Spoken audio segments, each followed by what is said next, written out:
All right, so the thing about our culture is that the basic social unit is the nuclear family. And at the heart of the nuclear family is the monogamous couple. And in community, there's more going on than that. So relationships within community tend to be significantly different. Part of the difference is that within the paradigm that our culture uses for that monogamous couple thing is the idea that your partner is supposed to really fulfill a whole bunch of needs. You know, you've got economic security, you've got your basic social needs getting met, you've got your emotional support, you've got your professional support, you've got your child rearing support if that's part of what you're doing as a couple. And in community, you tend to end up with a lot of people who play a bunch of different roles in your life. You've got the same kind of constant access to a whole bunch of different adults that within that nuclear family thing you really just get with one person. And the standard that our culture has around relationships is almost an impossible standard to meet for any one person. And it also tends to set up a thing where we get into relationship in order to fulfill a lot of different, not just needs, but neediness. You know, you're supposed to be getting all these different things met with this one person. And the relationships that tend to do really well in community are ones that aren't based on that neediness. Because as soon as you get into the community setting with your relationships, you've got lots of different people available to meet your socializing needs. And if you got into your couple relationship initially to get that stuff met, it suddenly starts feeling pretty empty, because you don't need that person anymore to be fulfilling your primary social needs. You've got maybe 10 people, maybe 40 people who are available to be meeting those needs on a daily basis. And so a lot of relationships fall apart when people move into community as a couple, and those tend to be relationships that are either needs-based or not as healthy. And the not so healthy part comes out of, like, if you have bad dynamics with one person and that's how you basically relate to other people, and you take it into community, you suddenly multiply your bad dynamics by 10 or 20 or 30, and you're completely and utterly miserable, because it's one thing to try to mitigate that with one person, but if you've suddenly got bad communication with a whole bunch of people, things tend to get really rough really quickly. And so a lot of unhealthy relationships fall apart when you get into community. Now there's another whole category of relationships that really thrive in a community setting. And those are relationships that are based on things like being in service to other people. Like if you're in your relationship because you get support for whatever your heart's work is, those relationships tend to do really well in community. If you're in a relationship because you're really supporting each other's growth, those relationships tend to do better. If you're in relationship and you're not fundamentally jealous of your partner spending time with other people, and I'm not even talking sexual time, just time with other people, then those relationships tend to really flourish, and there's an incredible freedom that comes from doing those kinds of relationships in community, because suddenly you don't have to be everything for your partner anymore, and the things that you're really good at, you can do more of and you can get even better at in that relationship, and you've got role models for those other things that you maybe haven't learned those skills with so well in yourself. You can sort of expand who you are in your relationship, but you've got to not be jealous of your partner getting those needs met with other people.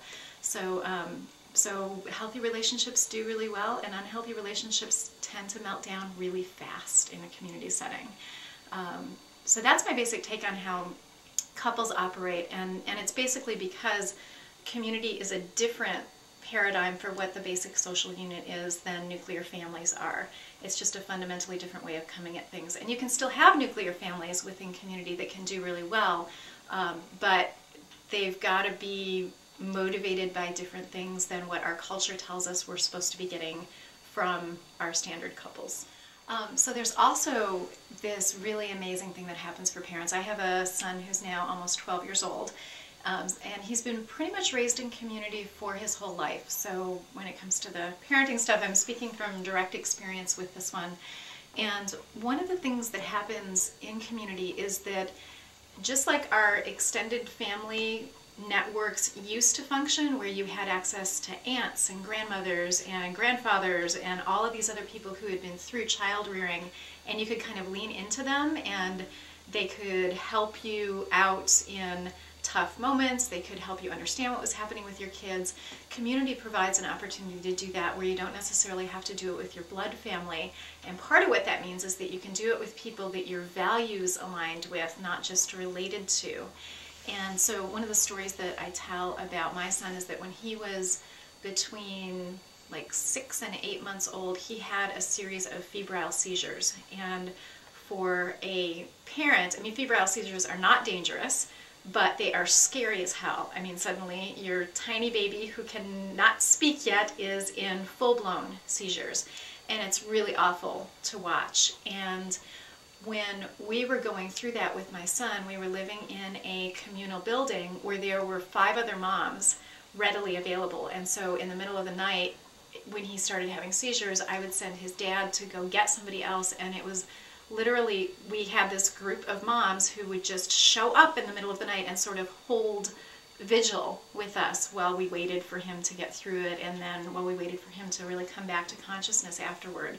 And they kept me from freaking out, and they kept me from rushing him to the hospital every time and having these huge bills with something that was really not at all dangerous. But I had never been a mom before, so I didn't know that at the time. And it's that kind of support is absolutely invaluable. You can't put a price tag on that as a parent. And then there's all the other things, you know, diaper rash, and my child's biting other children, and like parents can just go like, yeah, we've been through that and it'll pass. And being able to be that relaxed about parenting, particularly when they're little, is really huge. The other thing that happens is that, you know, just like in couples that are living in community with your kids, like you don't have to be everything to your children.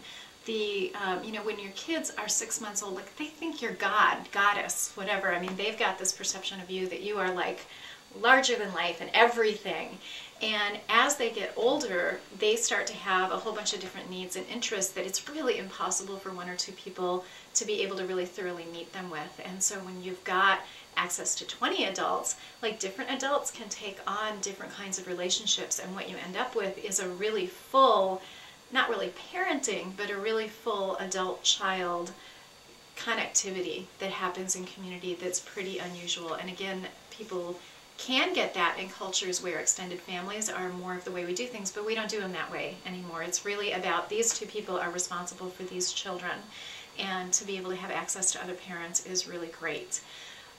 There are some things that are really hard about parenting in community, and one of those things is that it's like it's almost like your parents live next door and they're watching everything you do, because there's all these people who really care about your kid and care about you and have reasons to be connected with you, and they don't always agree with what you're doing as a parent, and they feel like they have some license to tell you about it. And if you can approach it from the perspective of like, this is a really great growth opportunity and I'm going to improve my parenting by really deeply listening to people's feedback, then it can be really great. But it is really hard to do in the moment.